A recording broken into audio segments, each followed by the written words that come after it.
مگر چچا کریم کا انداز بیان شروع سے ہی ایسا تھا کہ جب وہ بولتے تو سب لوگ ہر کام چھوڑ کر سراپا کان بن جاتے۔ چچا کریم کچھ دیر پرسوچ نظروں سے آپ کو دیکھتے رہے، پھر گویا ہوئے، یہ میری جوانی کے دن تھے، اب تو یہ گاؤں کافی آباد ہو چکا ہے، اس وقت اس گاؤں میں بس 25-30 گھر تھے۔ میں اپنی جوانی میں ایک کڑیل جوان ہوا کرتا تھا، ہمارے گاؤں میں ڈاکہ ڈالنے آئے 20 لٹیروں کو میں نے اکیلے ہی مار مار کر ادموا کر دیا تھا۔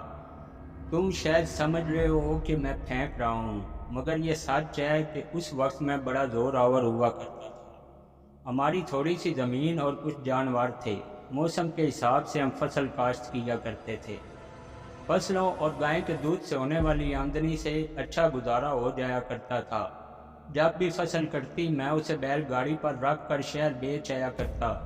اس وقت موٹر گاڑیاں نہیں ہوتی تھیں، اس لیے پالتو بیلوں کو ریڑھی میں جوت کر میں شہر جایا کرتا۔ واپسی پر آتے ہوئے مجھے ہمیشہ رات ہو جایا کرتی تھی۔ خدا بخشے ابا مرحوم کو، وہ مجھے ہر بار نصیحت کرتے تھے، یا تو رات ہونے سے پہلے گھر آ جایا کرو یا پھر رات وہی کاٹ کر صبح آ جایا کرو، مگر میں ہر بار رات میں ہی واپس لوٹ آتا۔ وجہ یہ تھی کہ اپنے گھر کے علاوہ مجھے نیند نہیں آتی تھی۔ اس دن بھی میں صبح جلدی نکلا تھا تاکہ ابا کی نصیحت کے مطابق آج شام تک واپس آ ہی جاؤں۔ چاول کی فصل تھی جو شہر میں جلد ہی اچھے داموں فروخت ہو گئی۔ میں واپسی کے لیے تیار ہوا ہی تھا کہ آسمان پر بادل آنا شروع ہو گئے۔ آن کی آن میں کالے گھنے بادلوں نے دوپہر کے سما کو شام کے منظر میں بدل دیا۔ آندھی اور طوفان کے ساتھ بارش شروع ہو گئی جو 2 گھنٹے تک جاری رہی۔ منڈی کے آڑتی نے مجھے رات اپنے گھر میں رکنے کی پیشکش کی، جس پر میں نے انکار کر دیا۔ وجہ پہلے ہی میں تم لوگوں کو بتا چکا ہوں۔ بارش کے وہ 2 گھنٹے جو اس نے اپنے گھر میں ٹھہرایا وہ بھی اس کی مہربانی تھی۔ بارش رکتے ہی میں وہاں سے نکلنے لگا تو اس بھلے آدمی نے ایک بار پھر رات رکنے کی پیشکش کی، مگر میں اس کا شکریہ ادا کرتے ہوئے وہاں سے نکل آیا۔ میں پچھلے کئی سالوں سے شہر فصل فروخت کرنے جاتا رہتا تھا، مگر اس دن پہلی بار میں بارش کی وجہ سے گھر لیٹ جا رہا تھا۔ جب میں اپنے گاؤں راجن پور جانے والے راستے پر مڑا تو یہ دیکھ کر مایوس ہو گیا کہ کچے روڈ پر بنے گڑھے پانی سے بھر چکے تھے۔ پانی کی وجہ سے یہ پتہ نہیں چلتا تھا کہ گڑھا کہاں موجود ہے۔ اگر بیل گاڑی یہاں پھنس جاتی تو اس کو نکالنا کافی مشکل ہوتا۔ ابھی میں سوچ ہی رہا تھا کہ کیا کروں کہ میرے کانوں میں گھوڑے کے ٹاپوں کی آواز سنائی دی۔ میں نے مڑ کر دیکھا تو ایک ٹانگا میری طرف آ رہا تھا۔ میرے پاس آ کر ٹانگا رکا اور ایک دھوتی کرتے میں ملبوس آدمی نیچے اترا۔ شکل سے کافی شریف آدمی لگ رہا تھا۔ بھائی صاحب خیریت تو ہے؟ اس کی آواز خلوص سے بھری ہوئی تھی۔ کیا راجن پور کو کوئی پکی سڑک جاتی ہے؟ میں نے الٹا اس سے سوال کر دیا۔ کیوں نہیں، آگے تقریباً آدھ کوس دور ایک موڑ ہے، وہ مڑتے ہی پکی سڑک شروع ہو جاتی ہے جو راجن پور کا شارٹ کٹ ہے۔ وہاں سے راجن پور اس راستے کی نسبت جلدی پہنچا جا سکتا ہے، مگر ٹانگے والے نے کچھ یاد آنے پر بات ادھوری چھوڑ دی۔ مگر کیا؟ میں نے اس کے بیچ میں رک جانے پر عجلت میں کہا، بھائی وہ راستہ بہت خطرناک ہے، مجھے یاد بعد میں آیا ورنہ میں آپ کو بتاتا ہی نہ۔ اس کی پیشانی پر فکر کے آثار نمودار ہوئے۔ سنا ہے وہاں کسی عجیب مخلوق کا بسیرا ہے، وہاں سے دل کو بھی گزرنے سے لوگ کتراتے ہیں۔ کبھی کبھی وہاں سے لوگوں کی لاشیں ملتی ہیں جنہیں بہت درندگی سے چیرا پھاڑا گیا ہوتا ہے۔ ٹانگے والے نے دھیمے مگر پراسرار لہجے میں کہا، آپ کی مہربانی جو آپ نے راستہ بتایا، میری فکر نہ کریں، مجھے کچھ نہیں ہوگا۔ میں نے اسے اپنے لیے فکر مند دیکھا تو اسے تسلی دی۔ پھر اس کے کافی منع کرنے کے باوجود میں اس راستے کی طرف چل پڑا۔ موڑ مڑتے ہی واقعی وہاں ایک پکی سڑک تھی۔ میں نے بیلوں کو اس راستے پر ڈال دیا۔ سڑک آہستہ آہستہ گھومتی جا رہی تھی۔ میں نے پہلے بھی بتایا کہ میں کافی دل گردے والا آدمی ہوں، مگر اس رات نہ جانے کیوں خوف نے مجھے اپنے پنجے میں جکڑنا شروع کر دیا۔ ہر طرف ہو کا عالم تھا۔ سڑک پر بیلوں کے ٹاپوں کی آوازیں تھیں یا ان کے گلے میں باندھی گھنٹیوں کی۔ چاند کے آخری ایام تھے، اس لیے صرف ہلکی ہلکی روشنی راستے پر پڑ رہی تھی۔